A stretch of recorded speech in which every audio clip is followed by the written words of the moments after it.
Hello, I hope you are well, and in this video we are going to build a new project. It will be an audience attention measurement system, and this project will be quite simple. Quite simple, at least the V1, the proof of concept. So the project will help indie web developers, indie hackers, or individual entrepreneurs on the web to measure the attention, to measure the audience, and to take better decisions from the data. So tool will help the users, indie web entrepreneurs, to make better, wiser decisions thanks to all data displayed on a clear dashboard. And I found an example. Something. This is they also. The scale is not the same. So for us, it's only online businesses. For them, it's also like cinemas. It's ads on the street. It's TV. It's much more than just on the web. But at least we have an example to stick with, and they do provide an online service. So I'm looking for which one it is. I think is it analysis? Maybe it's analysis. Or that one? Plan Smarter. I forgot actually. I had a look already in the past. Campaign strategy, attention, dashboard. Let me quickly do this dashboard interface, attention data, in-flight, seamless integration. That sounds quite AI. Extremely integrate. Yeah. Dashboard, the decision-making process. So dashboard, we can paste this, and then report dashboard, implementation, the media planning tools. Okay, we can paste that, and I'm going to check also in here services, provenance, solutions, attention benchmarks, integrations, analysis.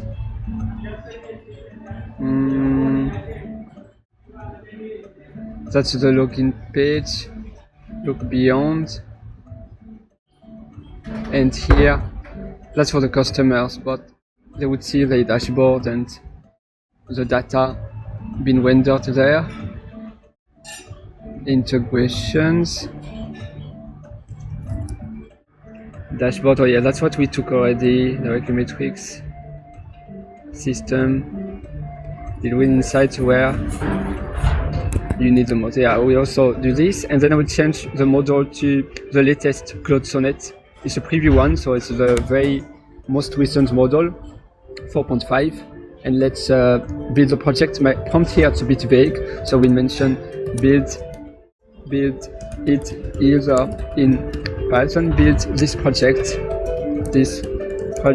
either in Python, like Django or something more suitable, or in JavaScript, TypeScript, yeah, only TypeScript actually, or in TypeScript, React, Node, etc. You can choose and decide the best technology for the project. Lovely. And could be or C#, although I'm not a big fan of C#. I believe this company nowadays they use C#, and these days they were using TypeScript, JavaScript, but I believe they have moved some of their services to C#. I'm not quite sure, but this is what I heard at least. But I have no idea, and there were some reasons behind that decision, but yeah. Resources, calculator and tools, membership and partners. Alright, so it's building this for us, so that's quite exciting, even really exciting. I'm going to eat a banana while I'm waiting for that. It's a banana time, or maybe I will first drink a little bit my coffee. The banana, it's a little bit hard to open, so I will hold my banana for later. And yeah, we can see it will be JavaScript, I mean TypeScript for us, and Express, that's okay. That's the technology the AI chose for us. Again, we gave some freedom and we said, what do you plan for the technology? You can build this project either in Python, I mentioned Python first, or in TypeScript, and then I said you can choose and decide the best technology for this project. And so it was thinking here, the thinking mode. So thinking mode is like now with ChatGPT 4. Or ChatGPT 5, my bad, ChatGPT 5. It also does the ChatGPT 5 models. If we look at the models, and they call it the thinking model is the reasoning. The name is reasoning model. So it will think first before to give an answer. Yes. So thinking, I understand that it's easier to understand as a human being than reasoning. I mean, reasoning, yeah, it makes sense too. So it's designed for complex tasks. You have like the thinking and the process that involves a deeper analysis and longer processing time before providing an answer. So first, it would think, the reason, like, okay, what should I do? And depending, of course, on the complexity of the task.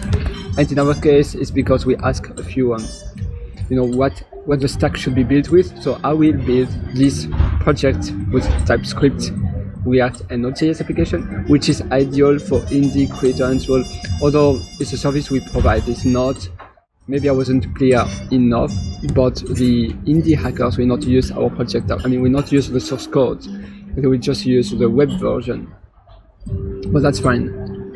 Probably I wasn't clear enough. It's not like a boilerplate or a scaffold project.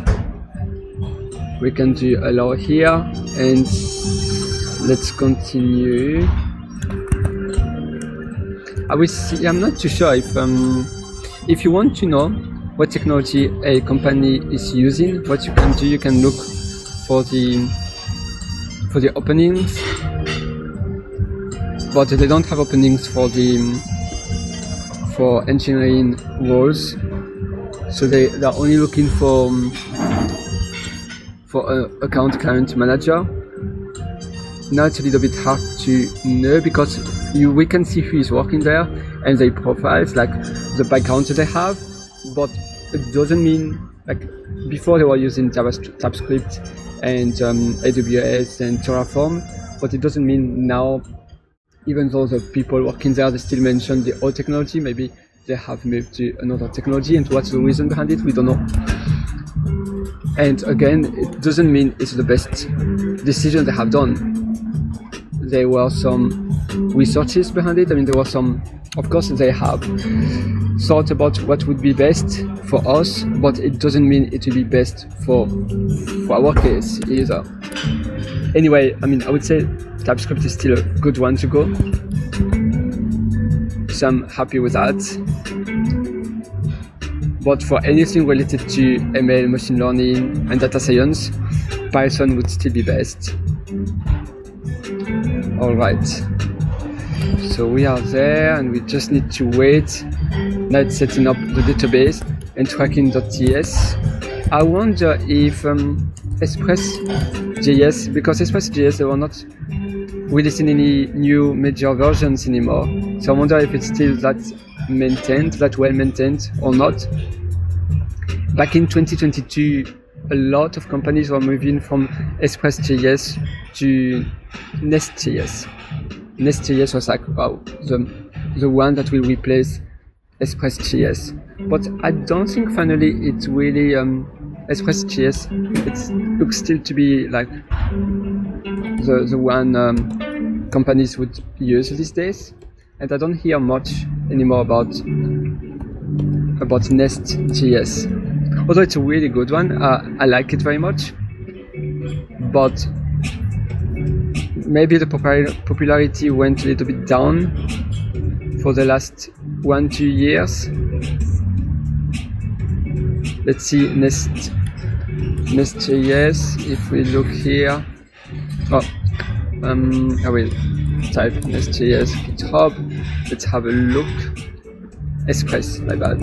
Express.js. While our agent is continuing the job, tracking, analytics. Yeah. And anyway, with AI, it's very easy to convert a project to a different technology, which is quite amazing. So yeah, with V5, I remember back in 2022, 2023, it was still V4, and they were not releasing anything new. Now, yeah, the latest version, 2024, October, so 1 year ago. It's not, yeah, 1 year ago, V4. But yeah, Express.js is lightweight and so popular. Like the amount of services, web apps using Express.js is just insane. Like it's amazing. I mean, it's amazing, but also it's a bit scary because there are so many companies using the same framework for security vulnerabilities. Of course, it's you hope that there are no flaws, like security flaws. It's the same with WordPress. At some point, 70% of the web was running with PHP, and so much was running. Oh, it was 70% of WordPress websites. The number was crazy, and it is indeed a bit scary when you see like, wow, what happened if Of course, like hackers, they want to target the biggest number. I mean, the big number is where the majority of companies and websites are using the same technology. They wouldn't look for security flaws in a framework that is being used by almost no one. Alright, so we have Tailwind here. Yeah, quite exciting. So we are progressing, as you can see. That's really good. Alright, so it's still running. The agent has done already an amazing job. I was looking at the progress. It takes, of course, a little while for creating all of the files. It's always the beginning, the foundation of the project that takes the longest, because here the agent, so AI, needs to create all of the needed files, the dependencies, and of course thinking how it will look like for the front end, the back end. In our case, as you can see, it's wait, let me double check. Oh yeah, no, my bad. I thought that it would use Next.js. I wonder why it didn't use Next.js and it used instead React.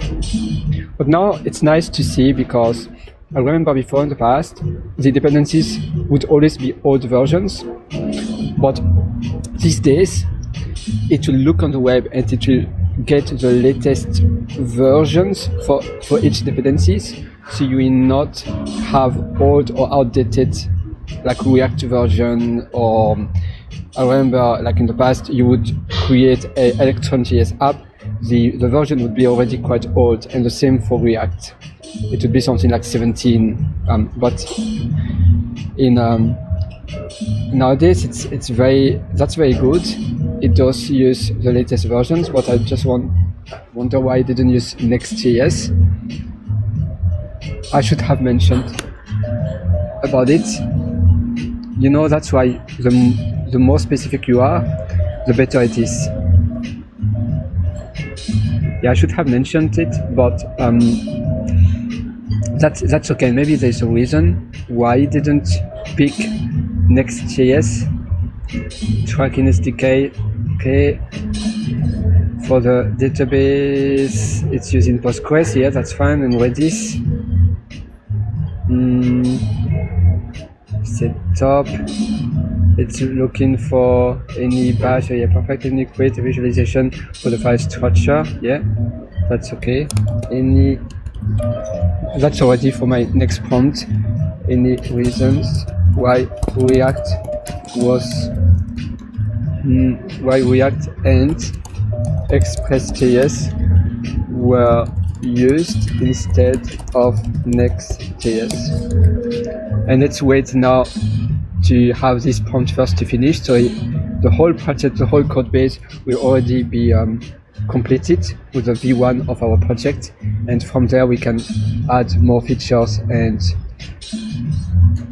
more like what we want to be built. We have the API, the login, yeah, we have the endpoints. I mean, it looks good overall. Yeah, very exciting. Now, good news, it has finished. Everything is completed, ready for production. So we can start testing this and be sure that it meets our requirements. I will submit this prompt, any reasons why React and Express.js were used instead of Next.js. So let's see. And we can see, so the use case, it's mentioning again, I mean, the use case, what we know already, because this is what we wanted, to measure the audience, to measure the attention for having better conversion rates for our services. And it's also showing this setup. There's a bash script to start directly, and we can actually run it. How to get started? If I do run this, we can have a look then. So create DB, that's the table name, the database. I mean that's a database of we want to create for the audience attention. I'm not sure how many tables there will be inside.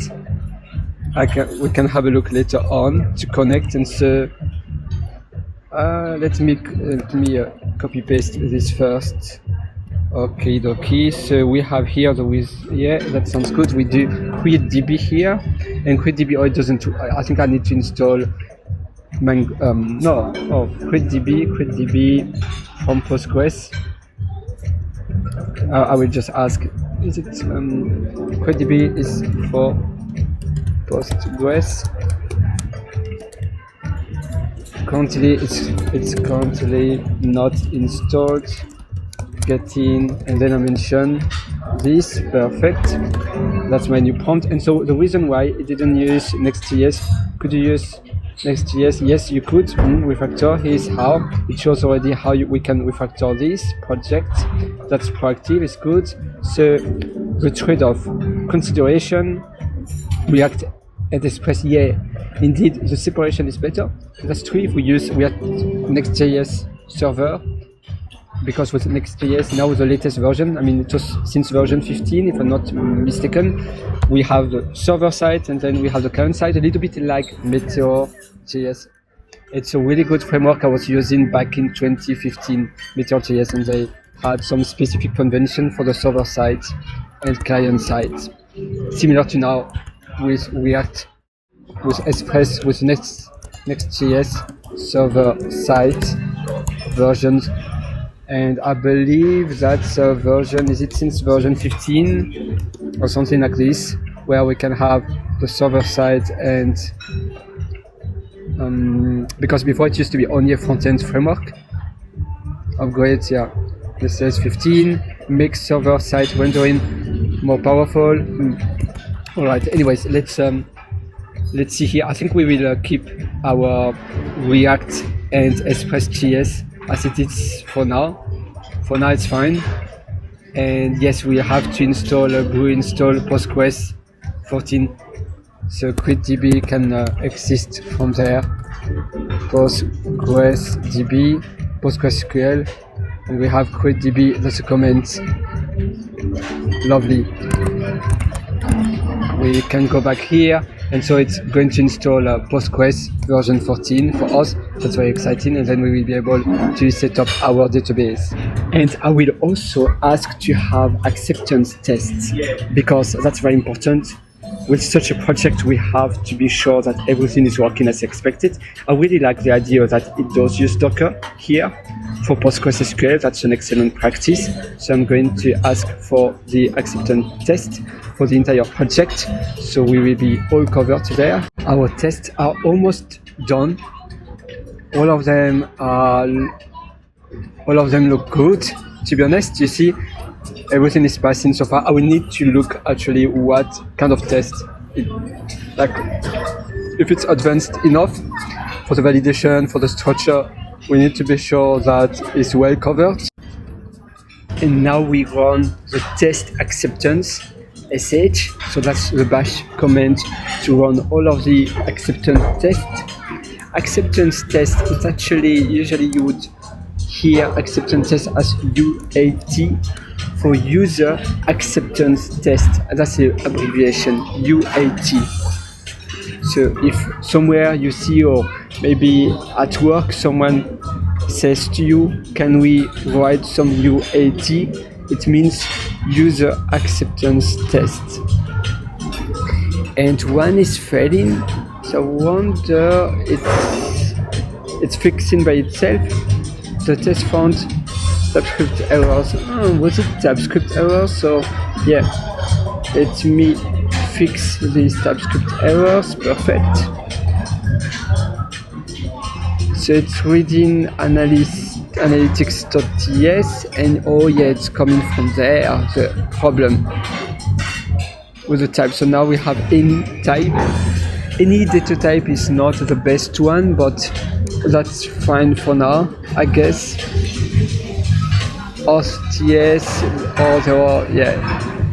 although that one is not needed, but it added a promise any as a return type, or perhaps it was needed. Yeah.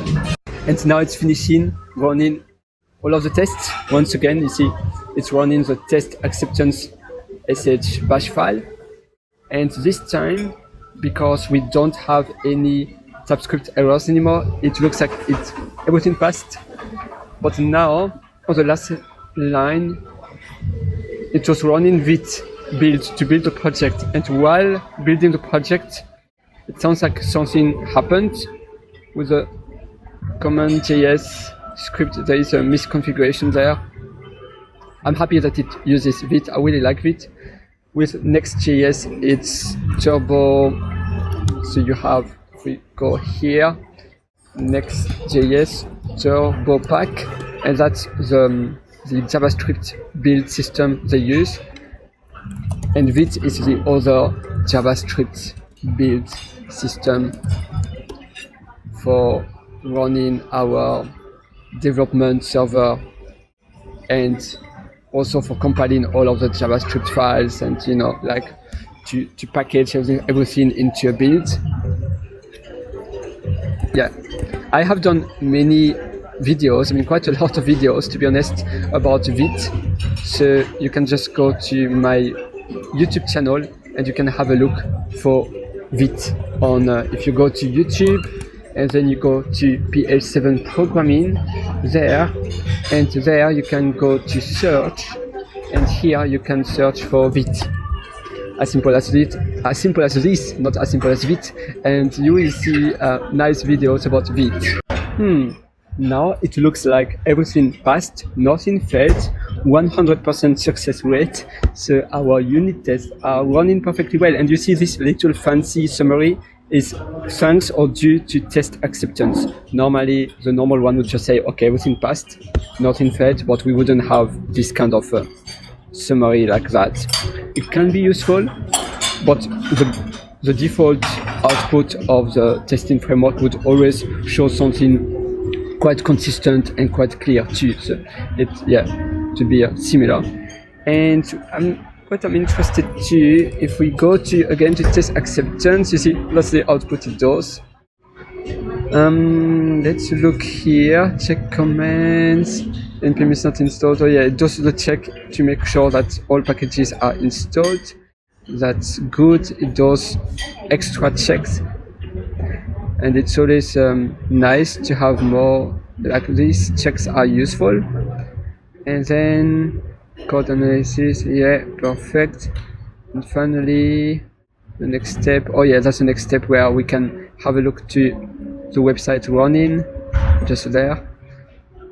This here with the website, but it's hard-coded, but yeah, I prefer not to have things hard-coded, but here it should be on localhost anyway, so that's okay for local environment. And yeah, I will look also for the dependencies, dev dependencies, concurrently, and dev SDK, yeah, okay, that looks okay, that's fine. And you don't have a test comment. I'm a bit confused actually of the, does it use Playwright or Cypress? What kind of libraries do you, I don't see in test actually, do you, like there are no tests folder, so that's why I'm a bit confused. There are no, what kind of libraries do you use for the acceptance tests? I don't see any test files either to test every use case, edge case scenarios. That will be our next prompt, because I believe acceptance test wasn't exactly what I was expecting to have. Not for this project. Normally it would understand well. I'm not sure why here we don't really have like end-to-end tests. Maybe I should have mentioned end-to-end tests. Acceptance and end-to-end tests. Acceptance, yeah.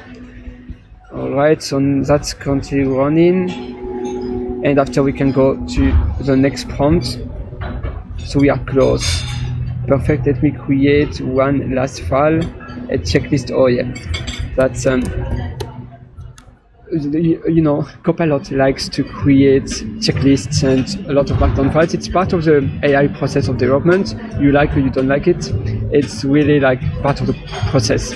Code, it does the same, and you usually need, I mean, not that much, it's not as robust as GitHub Copilot, but it would have, like, you would need to create a Claude MD. You can create also you can compact a summary too. You have a lot of different options you could use that would create markdown files, but it would not be as verbose as GitHub Copilot. I do agree there. If we check the slash comments there, you see like we have compact. With code, it's always a convention to create a Claude.md markdown file with all of the things it needs to know. With GitHub Copilot, you can also have instruction files. You can create an instruction file, and with cursor, you would have a cursor rules file. Okie dokie, we can allow this. Amazing. And yeah, it's creating. Perfect. Now let me create one final comment to show the complete. Okay, so I believe we are close there, and then we will be able to trigger this prompt. Amazing. I believe we are close to. We are almost done. I will check if normally our server should be running local host port 3000 if it's still running. It doesn't look like it's still running at the moment. No. Alright, and I allow that question. Try. So it's finishing this one. It's checking all of the different files. Perfect. Now let me create here that the prompt we had a look already. In there, perfect. All 53 acceptance tests passed.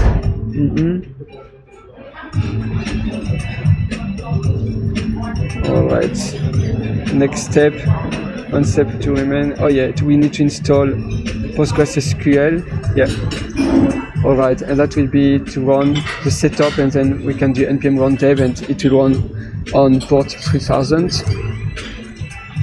entire test. Oh yeah, that was so that's why I did so much checks from the last prompt, because I asked to check all of the tests, and this will be the very last prompt regarding our test, because we don't have what I call acceptance tests or end-to-end tests and functionality tests too for the user flows. Functionality test is like, okay, the functionality is the login, we need to test the flow there, and it will start working there. Yes, so we are nearly there. Now I'm back in my room. As you can see, I'm not in the breakfast buffet restaurant where I was before. I'm making a coffee, however, so you might hear the kettle boiling. And so normally everything should have been fixed from the problems we had. We should be good there. And the problem, so my last prompt was the kind of libraries we would need, because there was no end-to-end test, and there were some errors as well that the agent was taking a long time to fix them. So it was a long session with the agent. I had to wait, and now wait and also look at what the agent was doing. It looks okay. So now we will run the install test depths to install the dependencies. Then we are going to create our Postgres database. And finally, we are going into the packages API, /API, to run our API. So first step, the dependencies. I will make this one a bit bigger. I will do it like this. All right, so the dependencies are being installed. We still have to wait for a few of them. We have so we have Playwright here. That's a new one for the library that is going to use for our tests. It's funny because Playwright is by Microsoft and VS Code Copilot is also by Microsoft. I wonder if there's like no, because of the model, the LLM is coming from Claude Sonnet. Like, why it's not suggesting me Cypress? I think it's just not too sure if there's a reason there. Both Playwright and Cypress are really good, for sure. I was doing quite a lot of Cypress in the past. Cypress vs Playwright. And we can see here, architecture run test directly within the browser, yeah. And then architecture run outside of the browser communication. Strengths, limitation. Choose Cypress if your priority is rapid feedback. Yeah, that's handy with Cypress, but extensive cross-browser support. Yeah, both of them looks good. I didn't like Cypress. I have written a lot of Cypress tests by myself way before AI. Way before ChatGPT and those kind of Claude, and Claude didn't exist at that time. It was back in 2021, 2022. I was writing, and I really liked writing Cypress tests, end-to-end tests. Now, Playwright, I have used it only when Claude is writing the test for me. I haven't got the chance to write any tests by myself, because it's not really, there's not really a point now. It's time consuming for, like, AI would do it as good as me, if not better. But then it's a bit hard to have a good opinion which one is better. But we will stick with Playwright for now. And we are done there. We are going to create the database, or still have the problem again. If I do source dshrc to reload this, no. We quickly mention that, so we can have that problem fixed. There's a problem with the path, probably because now Postgres is installed. Oh, yeah, it did install Postgres before. Let's wait for that to run. You don't. Oh, interesting. Because there was 2 hours ago, I could see Copilot installing Postgres. If I do PSQL in my terminal.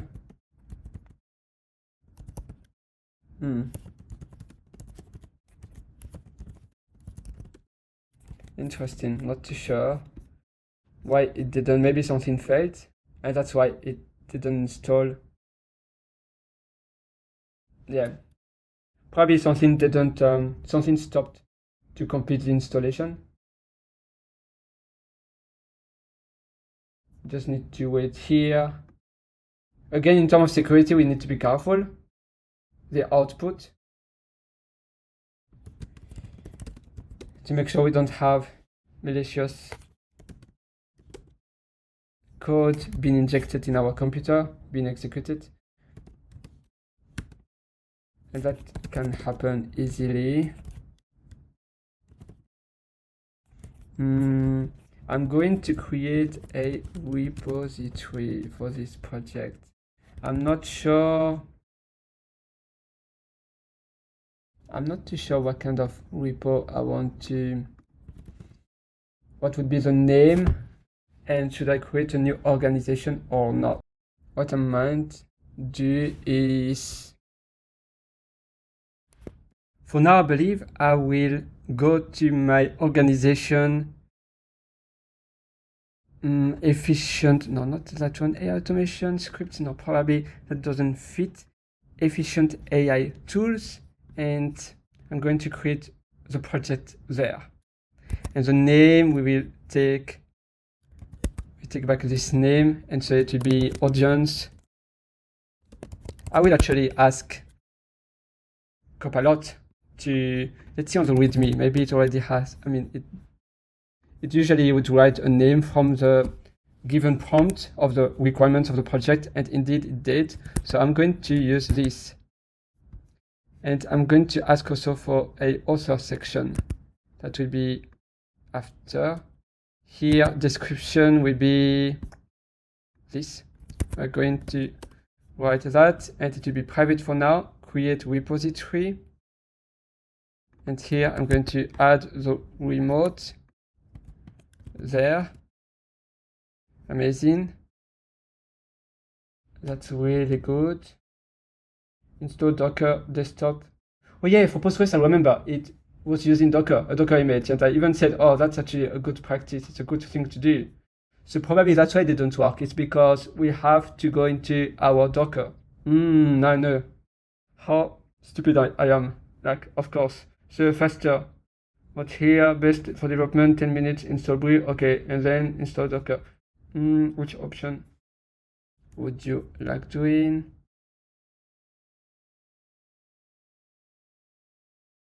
Let's use Homebrew local installation for now. Docker might be used in prod instead. All right, and here I will need to have, I will go to my other project I built, and I will take the example of the about section. I will copy, and that's another app I built for languages. So we copy this. I will already prepare my prompt, and I will copy the GitHub Markdown references. Copy this for the README. Add and adjust for this specific project the following about me license sections. All right, that will be the prompt after once it's done with the installation of Postgres. Focus terminal. All right, I'm taking my coffee now. Coffee. Perfect. Here I am with my coffee. Yeah, we are close. I will say that we are close, but actually it's an approximation. We don't really know when the agent will be finished. It's a bit vague, unclear, but it's hard to know. I believe I'm against the sun. You know, what I wanted to show you actually is the view. It's quiet today, isn't it? Very quiet. But yeah, I'm against the sun, so it will be more pleasant for you to see me this way. I'm taking the chair. Perfect. And I will take my phone. Perfect.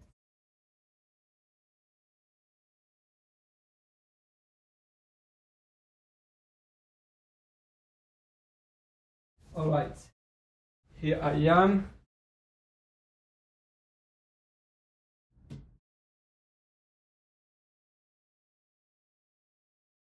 I just take some photos of the setup. Now, again, yeah, it's always nice to take souvenirs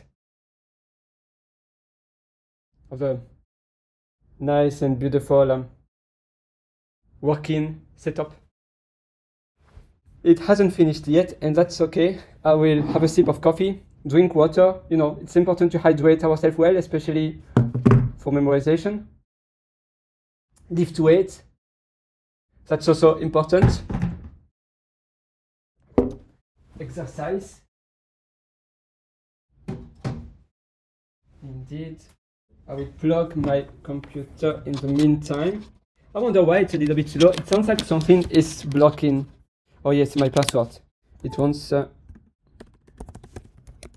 my password. We always have to be vigilant here. Otherwise, we think, oh, I need to wait, but actually it needs to have my, because it's a sudo, it needs the admin password. Yeah, that's fine. Okay, dokie.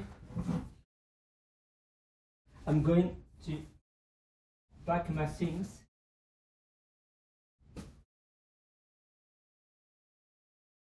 This way, we are using our time wisely, and here it's updating Homebrew.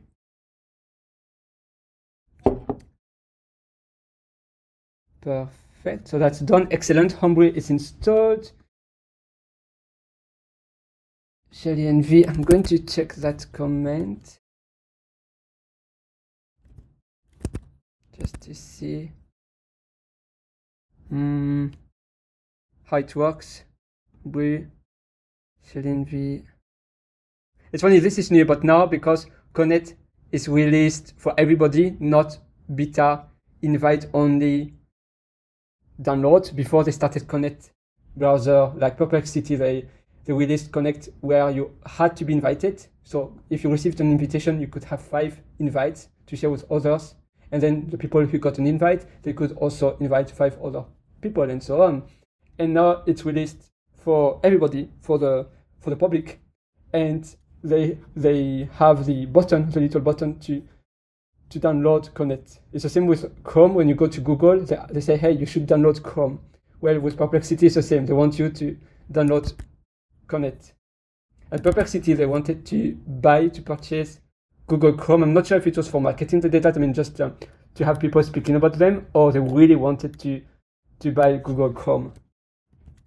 Perplexity buy, yeah, Google Chrome. It was interesting to see that, but I'm not too sure if it was just a PR post where they said to the news, hey, we will buy Google Chrome, so they knew a lot of articles would pop around speaking about them, but I'm not sure if they had the intention. 34.5 billion sounds quite a lot for a web browser, and now they built their own web browser, Connect, anyway. So, yeah. All right, let's finish that. This is a bit of a boring task because it's about testing. I know testing is important, but at the same time, when I had to write unit tests, I loved it. I was doing TDD, so test-driven development, and BDD, behavior. So BDD, let me show you, BDD and TDD. Yeah, BDD is behavior-driven development, and TDD is test-driven development. BDD is to write the story first. You would write exactly when I click on this page, then the user should see this, then when I do that, and then you write your test from the story, from the explanation how the test should behave. And TDD is just that you have to write first the test, and then you write the logic, the code after that.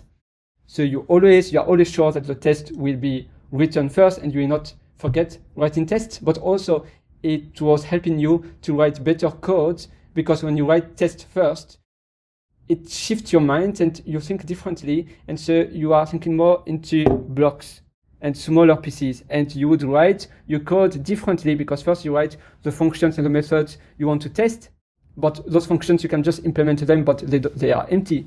empty body. It's just the signature. And when you would write the test, they would first fail, and then you would have to implement the functions.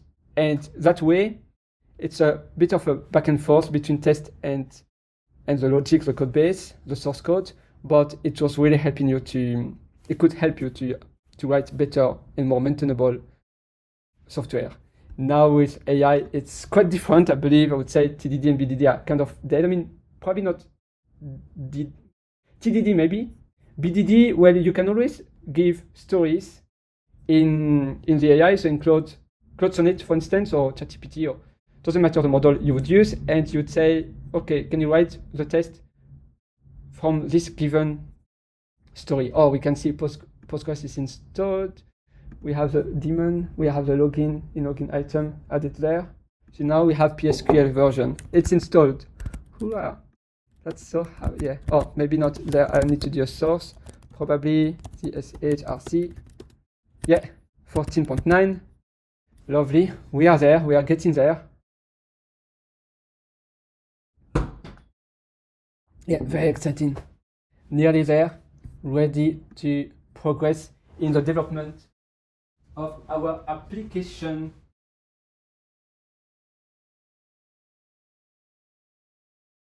I believe I will have to leave the room soon, so that's why I make sure that I do have everything in the meantime, to not spend too much time doing something else. So it looks like I have everything. All right, so creating the database, audience, attention, allow, and I continue there. Perfect. Now let's quit. Yeah, allow.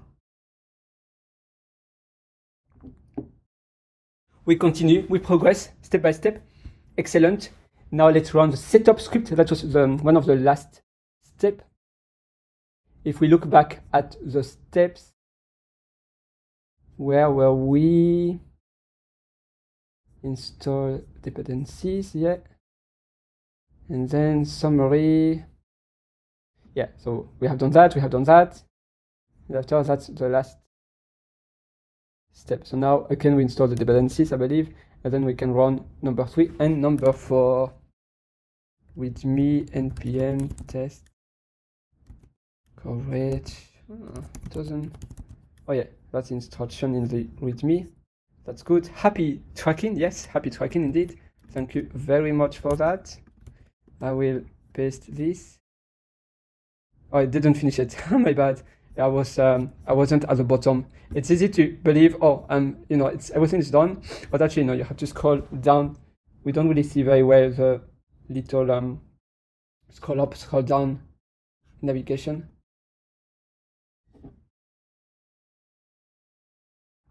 Oh, so we have super test. Oh, what's that? Super test. I do allow here. Super test is widely used. Yeah, okay. Let's go to the npm package to have a look. Oh, okay, lifetime. 90 days. Oh, that's interesting. That's very new. Okay, so super test. I don't think I have. Okay, so that's for acceptance test. So for it will check the API input output, what we receive from an API. We send a payload. Example, you may pass an HTTP if the server is already listening. Super is there an example using any test frameworks? Okay. HTTP. Assertions, medicine. Okay, it's just a assertion library.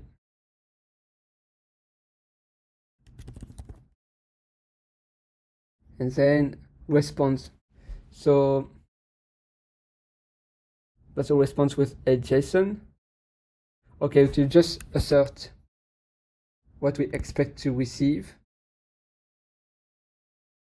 from a HTTP request API endpoint. And we can even set cookies. That's yeah. I mean, no, sorry, my bad. That's what we expect, and then that's the value. the value we get and the expected value. Good. The tests are running but failing because they need database connection. Oh, okay, makes sense. The tests are getting 500 errors because the database isn't configured. That's what it's going to do now. npm test. I do allow here.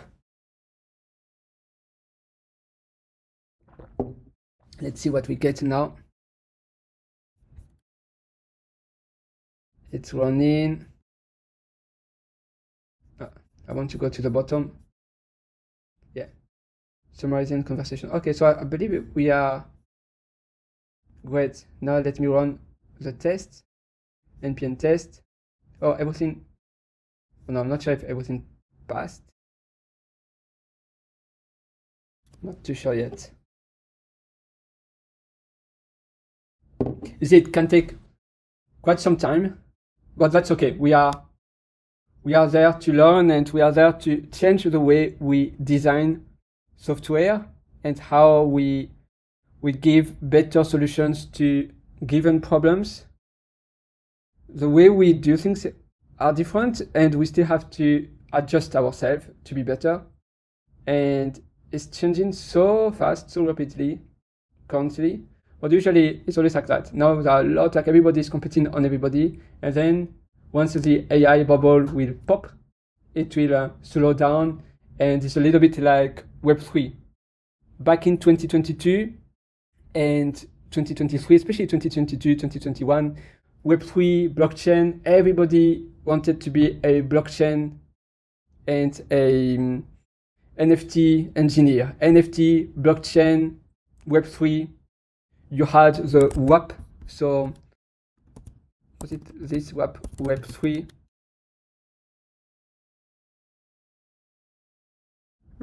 Decentralized Web3 app. What was the name of the abbreviation? The DApp, sorry, my bad. DApp. Yes, DApp, so decentralized application, DAPP, yeah. And now, well, now we don't really hear too much about Web3 anymore.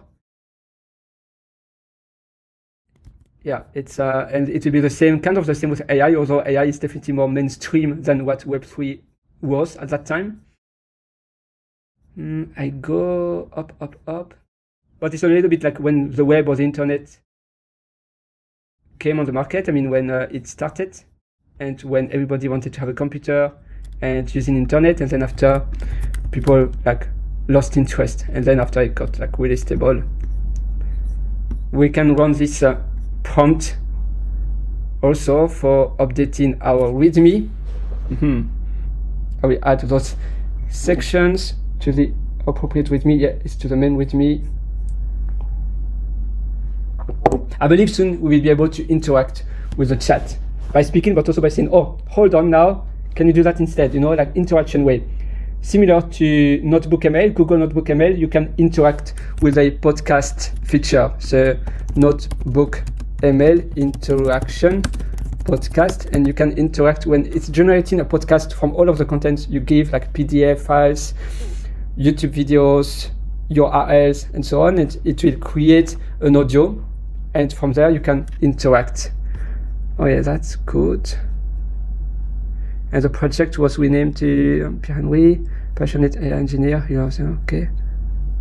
He was building sustainable. Yeah, well, it's not really sustainable here. This project is more about attention measurement than sustainability. Can you update this? I will show you. Oh, actually 4.5. I could have used a non-premium model in this case, just like a ChatGPT, GPT-5 mini, but that's okay because it doesn't require much thinking, reasoning. You can interact. You have a interactive mode, and that interactive mode is very impressive, very impressive. Beautiful. So now, yeah, I prefer that. We'll be able to. Can you create commits for all changes that need to be committed with clear commit messages explaining the why for each change. Well, that's a bit complex, but I'm a bit lazy, so I want AI to do that for me. And this feature, the auto commit generator, is not that good in my opinion.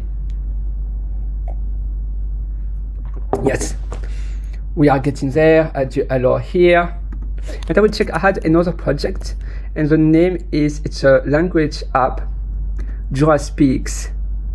Actually, if you're interested too, I have done another video about it, and I have already passionate. Here I will mention that too.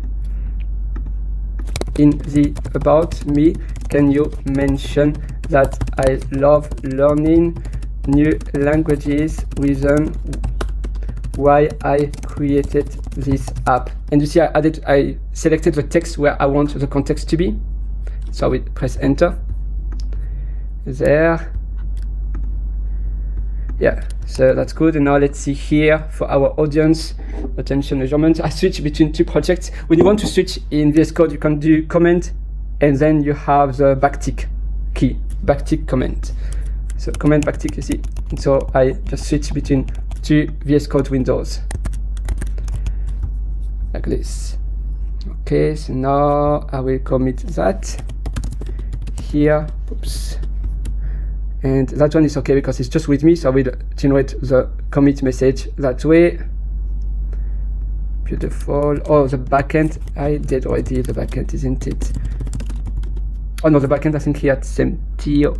We don't need LSSRC middleware. Yes, I moved to the backend elsewhere for that application. I'm sorry, maybe it will look a little bit confusing for you, but don't worry, you can quickly skip this part.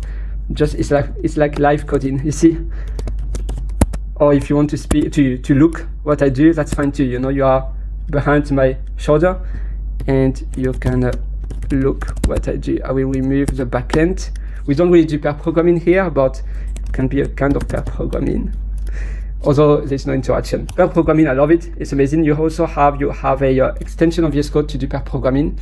On IntelliJ, they also have that inbuilt, so you can do pair programming and you see the mouse of the person moving, and it's amazing for interactions and also for interviews, but also with your colleagues, with your peers.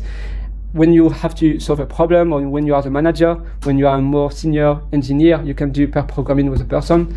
You can be next to the other person, but using the pair programming feature, so you share your VS Code session and you would have an interactive mode and you'd see who is editing what with the name. Like in my case, you can see that's my profile, and so you will see the profile of the other person when you are logged in VS Code. Nice. We have done that commit. That's nice. Amazing, amazing, amazing. I will close that tab. Yeah, sounds brilliant. I will close the Jura Speak. And yeah, I can show you the backend, Jura Speak API. That's the API of Jura Speaks.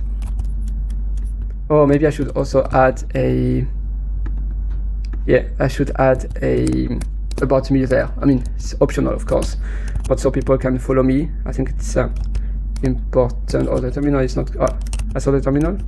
That doesn't want to open. Why it doesn't open manually? Terminal, please. Yes. Okay. Not sure why the shortcut didn't work. Yes, that's fine.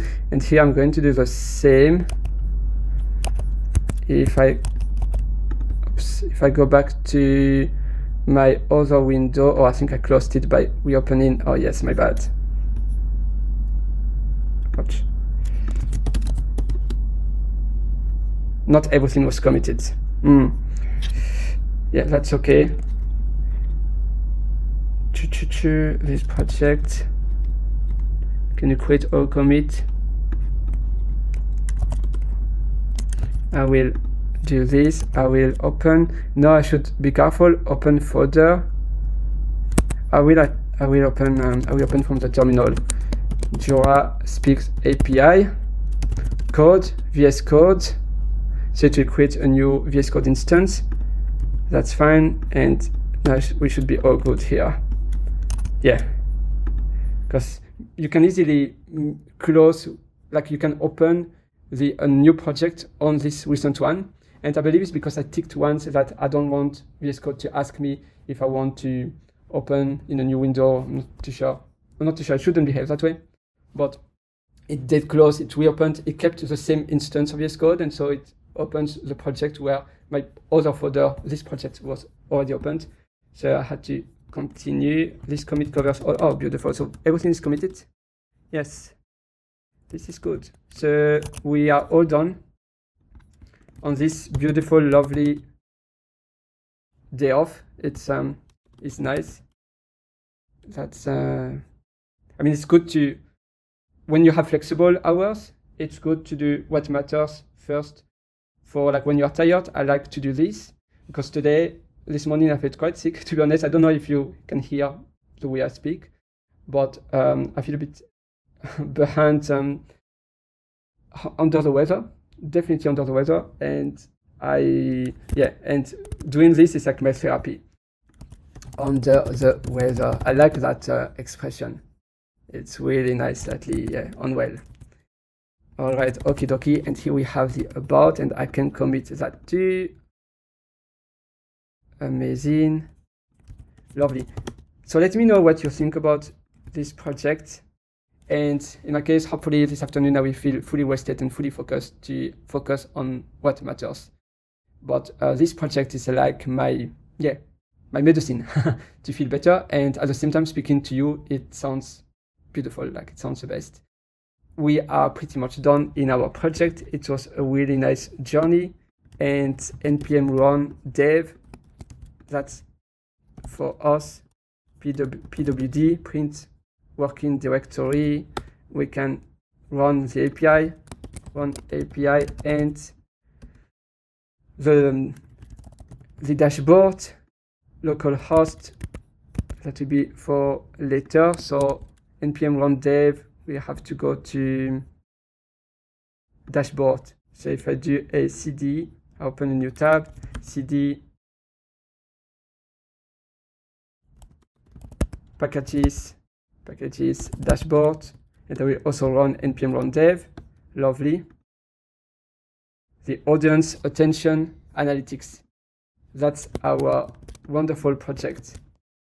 Now I will need to create an account, or can we create a default account by default? Can we create an admin account? That will be for the next video. This video is getting a bit long, so we will create a admin dashboard as well. Well, this is great. And the API, it's running too. I will open this. Packages, API, npm run dev. Amazing. So we have a fatal error. We need to see, Postgres. Yeah, that's the issue with Postgres. It's not looking on the right. Failed to start error. Role Postgres does not exist. We will also fix that in the next video. Stay tuned, and I wish you a happy AI coding journey. Bye bye.